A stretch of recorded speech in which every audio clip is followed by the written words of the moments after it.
Mr Deputy Speaker. I call the member for Oodgeroo. I rise to address the worrying and deteriorating situation on North Stradbroke Island and to respond to the government's head-in-the-sand attitude by my referral of government spending on Straddie to the Queensland Auditor General's office.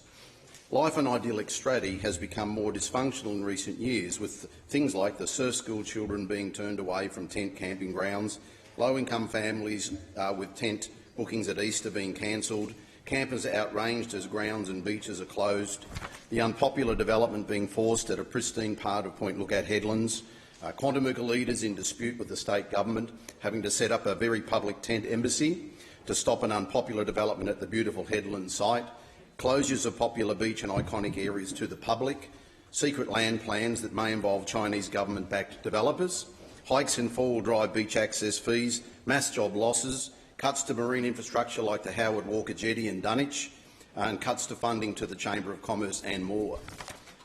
What is clear is the Palaszczuk government failed to plan for the economic transition post-resource industry, failed to listen and consult widely and communicate clearly on the changes coming through from that and the native title. And as a result, the Stradbroke Island plan, as it's become known on Straddie, has created a mess. In short, the beautiful Straddie is in a mess of the state government's making. And the government still hasn't learned that tourism is not a tap. It can't be just turned on and off. So, Premier, it's not good enough. And I call on the Premier to get involved personally and fix her mess. The Minister this morning had a chance to admit the truth and fess to the mess.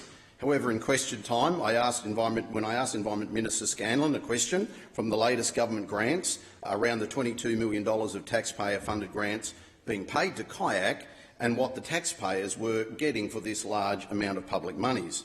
The Minister could have proudly proclaimed all of the things the government built, but she couldn't, because there is little to show for it. The answer is either poor administration or maladministration or potential corruption. The fitness of QYAC to continue to co-govern is under question. I further asked the Minister if maintaining tent camping was a requirement so that all Queensland families can enjoy Stradbroke Island. The Minister in her answer seemed to suggest that reports of Straddie camping restrictions were not accurate. What we saw in the parliament was an out-of-touch Environment Minister in an even more out-of-touch long-term state Labor government.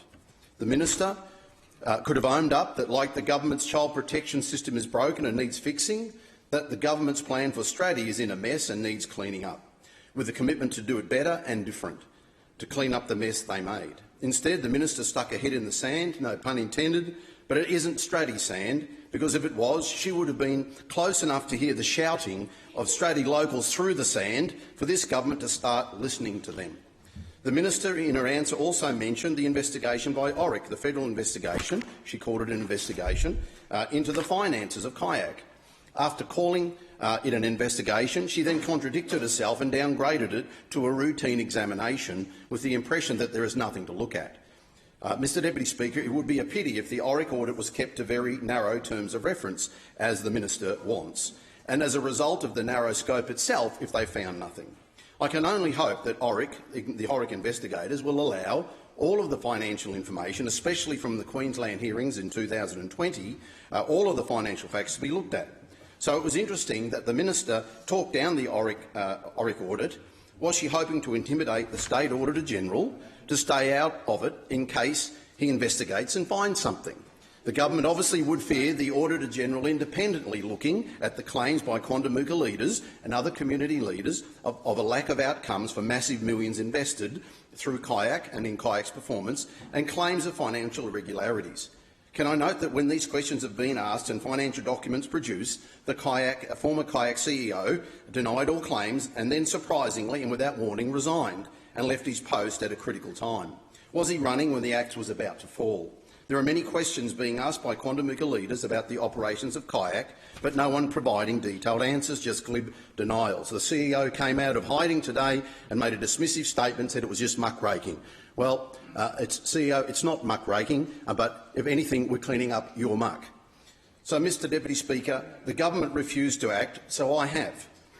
There seems only one way to get to the bottom of things and restore confidence, and that is a performance audit by the Queensland Audit Office, and to go from there. If it finds serious irregularities, then QYAC Chair and senior board members should follow the CEO and resign so we can have a fresh start. Mr. Speaker.